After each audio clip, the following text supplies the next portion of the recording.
Une délégation de la Commission de consolidation de la paix des Nations Unies vient d'achever une visite officielle en République centrafricaine. Entamée le 30 mars, cette mission a été marquée par une série de rencontres de haut niveau et des visites de terrain avec pour objectif d'évaluer les efforts de consolidation de la paix et de prévention des conflits dans le pays. Conduite par l'ambassadeur Omar Hilal, représentant permanent du Royaume du Maroc auprès des Nations Unies et président de la Commission, accompagné de la sous-secrétaire générale chargée de la consolidation de la paix, Elisabeth Mares-Péard, la mission a débuté par des échanges approfondis avec les principales institutions nationales impliquées dans le processus électoral. La délégation a à cet effet rencontré les présidents du Conseil constitutionnel, de l'Autorité nationale des élections ANE, du Haut Conseil de la communication, ainsi que les membres du cadre de concertation pour les élections. Les discussions ont permis de faire le point sur la préparation des échéances électorales du deuxième tour et de souligner l'importance d'un processus inclusif et transparent. Des échanges ont également porté sur la question centrale de mutualisation des efforts pour contribuer efficacement à la prévention des conflits et à la consolidation de la paix en RCA. Cette importante rencontre nous a donné l'occasion d'abord de remercier toute l'organisation, toute la communauté internationale pour l'appui à la République centrafricaine dans l'organisation des dernières élections. Nous avons tous apprécié l'appui qui nous a été fait et nous en avons profité pour pouvoir souhaiter un rapport plus direct, plus immédiat avec PBF dans les discussions sur les modalités de l'appui. La visite de la Commission a également accordé une place importante aux acteurs non institutionnels, à l'instar du réseau des femmes parlementaires, l'Organisation des femmes centrafricaines OFCA et autres organisations de la société civile. Ces échanges ont mis en relief le rôle clé des femmes dans le processus de paix. PBF a appuyé les organisations de la société civile et l'OFCA fait partie. Où on s'est redéployé dans l'arrière-pays, c'était à Bambari et à Kakabandoro.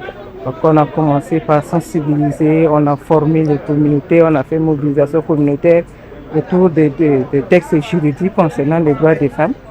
Les textes comme la loi de parité, comme la convention contre la discrimination, qui porte sur les BBG, aussi les textes contre la résolution 1325, qu'on a pu expliquer. On a vulgarisé, on a distribué pour que chaque communauté puisse saisir l'importance de la question.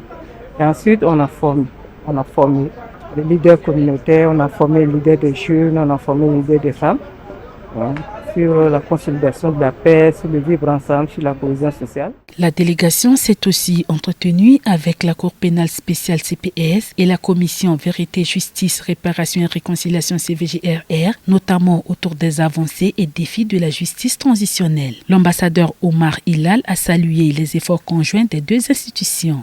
Un moment d'échange a également réuni la délégation et le Premier ministre Félix Omoloa, accompagné de plusieurs membres du gouvernement, notamment en charge de l'économie et du programme DDR.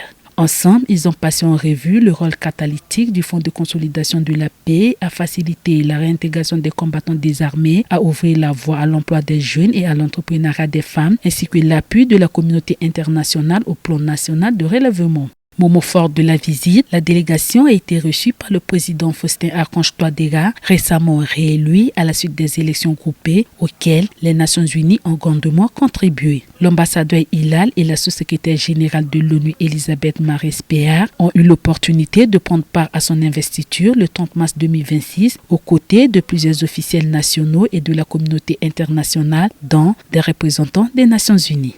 Et nous lui avons présenté nos meilleurs vœux de succès et de réussite en tant que premier président de la 7e République. Nous avons également parlé de l'appui de la Commission de consolidation de la paix et de la configuration de consolidation de la République centrafricaine pour les étapes à venir à l'avenir, l'appui à ses efforts, l'accompagnement à tout ce qu'il fait pour renforcer la paix, la sécurité, la stabilité, le développement économique, la réconciliation nationale et surtout la justice et la reddition des comptes.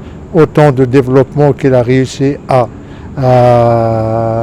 mettre en œuvre durant les années passées et que les Nations Unies vont accompagner pour qu'ils puissent mettre en œuvre également les éléments et la feuille de route ambitieuse et prometteuse qu'il a développée hier dans son discours d'investiture devant le peuple. Le 1er avril 2026, la délégation s'est rendue à Boire, dans l'ouest du pays, pour y évaluer les projets financés par le Fonds pour la consolidation de la paix. Le premier projet visité a pour vocation de réduire les tensions entre rapatriés et communautés d'accueil. Les bénéficiaires ont témoigné de changements concrets dans leur quotidien. Les membres du comité local de paix et de réconciliation ont, pour leur part, mis en avant l'impact du programme dans la gestion de conflits liés au foncier, au logement et à la propriété. Dans la même dynamique, la délégation a rencontré la plateforme interconfessionnelle des jeunes centrafricains et le conseil préfectoral de la jeunesse, avec qui elle a mis en relief l'importance de l'engagement civique, la gouvernance locale et la promotion du vivre ensemble. PPF s'est affirmé et continue à s'affirmer comme un partenaire stratégique de premier plan. Son intervention, alignée sur le plan national de développement, et renforçant les appuis multiformes de la MINUSCA, permet de créer des passerelles essentielles entre efforts de la stabilisation, les impératifs de paix et les exigences du développement durable. Nous avons réalisé plus de 17 conflits liés aux groupes armés. À l'époque, il y avait 3 groupes armés qui avaient pris la ville de Boire en otage, et le CLPR avait mené une médiation à travers l'appui des PPF pour que ces groupes armés libèrent la ville de Boire. Autre séance de travail, celle avec l'équipe d'EDER de la MINUSCA, a permis de dresser un bilan positif des opérations de désarmement, démobilisation et réintégration des ex-combattants. Pour le bon déroulement de ce processus, la MINUSCA y apporte un appui significatif, tant financier, technique que logistique et sécuritaire. Le DDR aujourd'hui, cela représente 12 000 personnes qui ont été désarmées, avec des armes nucléaires, bien sûr. Près de 20 000 qui ont été désarmés avec des armes de tout calibre, grâce à la contribution de la MINUSCA, avec le CBR. La présente visite de la Commission de consolidation de la paix illustre la volonté renouvelée des Nations Unies et de leurs partenaires d'accompagner et de soutenir durablement la République centrafricaine dans sa quête de stabilité en misant sur une approche inclusive et coordonnée avec une prise en compte des réalités locales.